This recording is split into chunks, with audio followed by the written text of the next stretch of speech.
Welcome back to another UFC fight prediction video. In this video, I'll be predicting the main card fights for UFC Fight Night on ESPN Plus, Maia versus Askren. So without further ado, let's get to our first fight on the main card. So in our first fight, we have in the welterweight division, Muslim Salikhov versus Laureano Staropoli. So this is a fight I think can play out very much on the feet. I think if Staropoli really wants a clear path to victory or a smarter path to victory, I think it's through the grappling. I don't necessarily think that Staropoli is such a good grappler or anything, but I think Salikhov is kind of deficient in that area. And with Staropoli's volume, his speed, and his youth, I think he could possibly get in on the shot. That's been off aggressive, like off his aggression, forward pressure, probably get in on the shot. Maybe have some success with his strength and his size. But I think at this point, I think Salikhov probably fixed a little bit of those holes in his grappling. And I don't think, like I said, I don't think Staropoli is that great of a grappler. So I don't think his success is going to be instant or that great. That's going to be like he could just shut Salikhov down to the point he could just take him down and control him and submit him or beat him up on the ground. I see more so he takes him down, have some control, but not enough that Salikhov won't be able to get back to his feet. That's on the feet. Staropoli is a very aggressive striker, not the best, most technical, but aggressive. And that gets you a lot of places, especially if you're not really fighting the highest tier of competition because you could just win off of volume. But I see Salikhov as a world-class striker. I think the volume and the size, in the youth early can have Staropoli have success. But Salikhov, he's not like a typical striker or like a boxer or a kickboxer where you're really going to see a lot of jabs or a lot of, this typical style of controlling range and setting up shots. He doesn't really throw that much volume. He doesn't really throw a jab or stick it out to kind of judge range like a usual person. I like he kind of, maybe with his foot movement, a little bit of feints, maybe how he puts his bodies in certain position to, to exploit the range. He has a very weird style of covering range. Like, it's not like he sets it up with shots necessarily. Like, he just, I guess, gets in position. He sees how far you're away. Then eventually he just lands a power shot or a spinning back fist or a kick out of nowhere and knocks you out. Like, he just, I guess from all that experience, I was he like a wushu fighter or something like that, something crazy like that. But eventually he once he sees the range, he doesn't really even feel it out. It's kind of like he just sees it, he senses it, he understands it, and then he will land a big shot out of nowhere, and it'll be a fight in this shot. Like, he has a very weird style, very dangerous on the feet to play with. You don't want to be there with him too much. I think that Staropoli, being the youthful fighter that he is, he does kind of get in these firefights and let stuff goes on too much, and that's really where he thrives as well. But I think he's gonna play in his disadvantage in this one. He's going to be on the feet too much with Salikhov. Then once Salikhov finds that range, he's going to be able to catch him over top. And I think Staropoli leaves himself open over top, especially doing all these flurries out there and doing all these strikes where he just blitzing. I think he can get caught very well over the top or get caught on the back end with a spinning back fist. I think the fight is a exciting fight for the first round. I think in the second round, eventually Salikhov finds that range and puts him away. So in this fight, I got Muslim Salikhov via second round TKO. Now on to our next fight we have in the heavyweight division, Gane versus Don'Tale Mayes. So you got two hitting heavyweights right here. But to get it to the point on this one, Don'Tale Mayes, big power, explosive. Gane, big power, explosive. Gane has the better technique in my opinion. I think Don'Tale Mayes might pack a little bit more power. I think Gane is the better grappler as well. So better grappler, more technique. Gane, one issue with him, like he has a good kind of a textbook style, but sometimes he does unnecessary stuff like loading up and down power punch. Like, he can have a good jab, he has a good setup, good footwork, and do this and all this stuff. And then sometimes he just comes out and just loads up on shots he doesn't have no reason to load up on. And I can see that being an opening for Mayes to counter him, but I'm saying Mayes is not the most technical fighter himself anyway. But if it's a more technical fighter, they can take advantage of those load-up shots that Gane does that he doesn't need to. If he just stick behind the jab, which already be hurting people, off his jab, then for some reason he'll throw an overhand, like a sloppy overhand for no reason. He has some good kicks, good teep kicks and all that stuff, like kind of like a Dutch kickboxing style, but not like a experienced Dutch kickboxing style, but like a trained, but not a competitor in Dutch kickboxing. But he has a good style. The technique is definitely there. So I'm going to lean to the guy with the better technique in this fight. Two heavy hitting fighters, two explosive fighters. I'm leaning to the guy with better technique, better striker technique, and better grappling technique. It's a heavyweight fight, so anything can happen. Landing one of those big shots from any guy, and the other one could be out. But I'm gonna lean to the better technique, and I feel his technique is gonna prevail. And I think he stops him in the first round in a wild, not even wild, but like a explosive heavyweight fight. And I think it ends in the first round. So in this fight, I got Gane via first round TKO. Now on to our next fight we have in the lightweight division, Frank Camacho versus Dariush. So I think this fight is pretty straight up. Frank Camacho, solid fighter, definitely a fighter's fighter in a way.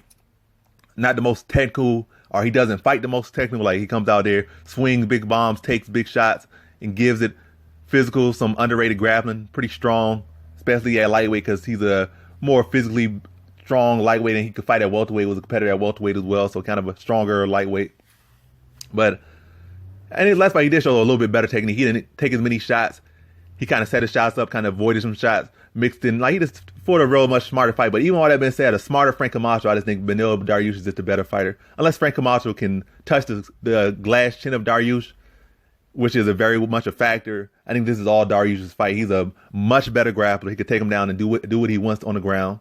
On the feet, I think he's the much better striker, at least as far as level of competition that he's fought and the success he had. I think much better striker, much more versatile striker, heavy kicks to the leg, body, good striking, good punches. And, just a very good understanding of the game with range to set up his shots for takedowns and his punches and his kicks.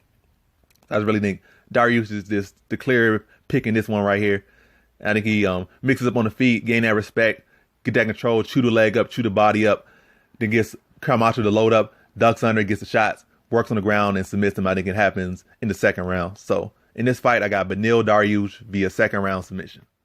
Now to our co-main event we have in the lightweight division, Michael Johnson versus Stevie Ray. So this is a pretty good fight right here. You got Michael Johnson returning back to the lightweight division after a stint at 145 versus Stevie Ray, who's maybe never been a stellar fighter, but he's been at least relatively consistent. A good striker, decent fighter, not the most solid wrestling, solid grappling, but a decent striker, decent fighter. But I feel this fight plays very well for Michael Johnson. He's fighting a guy who's going to most likely stand with him and really want the best chance to really mix it up and take him down or wall and stall him. A fighter that's going, like I said, going to play to his style. And Michael Johnson returning from 145 to 155, he'll have an even more significant speed advantage. Because going to 145, he lost a bit of that speed advantage. But now returning to 155, I think that speed advantage will be stronger than ever, especially against a shorter, slower striker compared to himself. I'm not saying Stevie Ray is a slow striker, but compared to Michael Johnson, he's the shorter striker, he's the slower striker, and he's not really that much of a power puncher. Well, he did show power in that one fight, but consistently, he's never really been the most consistent power puncher. At times he has heavy hands, other times he just looks like a volume fighter, but he's not like a big heavy hitter for sure. So Michael Johnson gonna have the speed, the range, the height. He gonna have pretty much all the advantages over Stevie Ray. Experience, been in there with the better guys, everything. Like pretty much anything you can think of, he's better at Stevie Ray than. And I didn't think he just is too much for Stevie Ray at this point. I think he just runs through him in the first round, kind of a fill out process for the most part. And eventually, at the first minute or 2 minutes, I think he just starts to find that mark and put Stevie Ray away in the first. So in this fight, I got Michael Johnson via first round TKO. Now to our main event we have in the welterweight division, Demian Maia versus Ben Askren. So this is a very interesting matchup right here. You got a grappling type of fight, or a fight that's on paper is supposed to turn into a grappling showcase, is the main event. And that's pretty interesting. I think last time that happened maybe was Maia versus Shields, or was that even the main event? And I see that fight is kind of similar to this fight right here, but I'm going to get to that a little bit later, or in a little bit. I think the main reason that this is the main event because Ben Askren has a name to him. He talks a good game, and he has put on a good game outside of that one loss to Jorge Masvidal in the last fight. So he's been undefeated up until that point. So his name still has some interest to it. He talks a lot. And now you're putting him against probably one of the best grapplers in all of MMA history, probably top 3. And in grappling, period, like BJJ, he's probably at least top 20 all time. So they're saying it is a grappling showcase. So it's definitely a good fight that can show you, test just how good Askren's grappling is, or how good maybe Maia's is if he can do this and do that. So it's really a good fight in that sense. Maybe not for, casuals who don't like grappling at all, but just for the fact is to measure Askren's grappling and measure Maia's grappling, and that just to see who's better or who can better impose their will. But now to the actual prediction of this fight. I see this kind of playing out similar to the Jake Shields versus Maia fight, where Maia probably saw it too much as a grappling matchup and then was too content to stay on bottom. And based off that, Shields won the fight because he's able to maintain the top control a lot in that fight, or maintain a top position. In MMA, the top position wins unless you're really doing a whole lot of the top, or they're doing a whole lot of nothing on top. So pretty much 99% of the time, the person on top is winning the fight. even if the person on bottom is doing phenomenal. So it's like a rare case that the person on bottom is winning. And Maia, probably thinking it's a grappling match, was too content to stay on bottom, try to attack submissions, try to do this, try to do that, which would allow Jake Shields basically to win just by being in top position in most of the fight, or more in the fight than Maia was. I don't think Maia was ever in top position in that fight. So definitely an interesting fight right there. I think it could play out the same. I think Ben Askren is a much better, not even a think, he is a much better wrestler than Shields was then or ever was. But is he a good of a grappler as Shields? We don't know, because he never competed in grappling like Shields did. So, like I'm saying, as far as BJJ grappling, like especially not as much as Shields did. He might have had 1 or 2 grappling sessions I don't know about, but other than that, we never seen him really compete that much in grappling.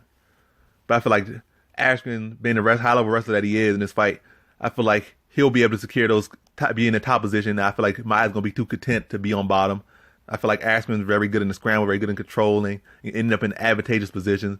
So, no, despite what Maia will do, I feel like Askren will be good at riding that top position and being in that control position and be able to do that over the course of a fight.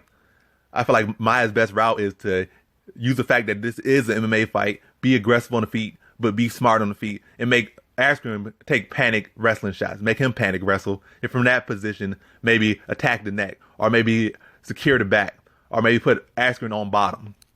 Matter of fact, maybe put him away on the feet, because we haven't really seen no striking from Askren. He does have a decent chin, but Maia, I think, is the much better striker. I don't think we haven't even seen any striking from Askren, so I think Maia will have the clear advantage there. And Maia's striking has looked good even against high-level strikers, so I think he can definitely look great against Askren on the feet. But I feel like he's either going to be too aggressive and just give up the shot, trying to, land these big haymaker shots, or he's going to be too content to kind of let Askren try to be the aggressor with the wrestling and the grappling, which will all factor in Maia being on his back and Askren's ability to, to ride and control and probably neutralize some of the grappling of Maia from, Maia's off his back grappling. And I feel like it's going to be a fight where Askren's basically going to win by being on top. And the fact that this is a 5-round fight, Maia is a great grappler and all this, but his cardio has been questionable. And I feel like over the course of 5 rounds, his cardio's not going to be as good as Askren's cardio, like his grappling cardio, his overall cardio. And that's one thing about Askren. He's a workman. You never see him tired. He could wrestle all day long. He doesn't get tired of wrestling, doesn't get tired of grappling. And I feel like over the course of the rounds, even if Maia does have a good first couple rounds, I feel like the rounds 3 to 5, I think Askren can steal all of those rounds or take all those rounds. Probably the third one might be a little bit of fight, but 4th and 5th, I feel like once it gets to those rounds, Maia's going to be tired, he's going to be exhausted, and Askren's going to just keep working and breaking him down and just, like I said, right in that top position and winning just by being on top. I don't see this being like the most crazy, exciting fight, even though there's potential maybe in those first couple rounds. It may be a late submission attempt later on, but like one of those. But other than that, I probably see this kind of a grindy, kind of a fight you appreciate more if you kind of have ever grapple, whatever wrestle, whatever did BJJ. But I feel like Askren's scramble ability, his wrestling background, and his cardio, his ability to grind is going to favor over Maia's phenomenal grappling record, his phenomenal grappling abilities. I feel like Askren's not going to be a better grappler, but he's going to be at least neutralize him and win in kind of an MMA style of, fight, because he's going to be on top, controlling. I think he's going to do that for the most part of the fight. And I think Askren picks up the decision. So in this fight, I have Ben Askren via decision. And that concludes my fight predictions for the main card of UFC Fight Night on ESPN Plus, Maia versus Askren. And as always, thanks for watching.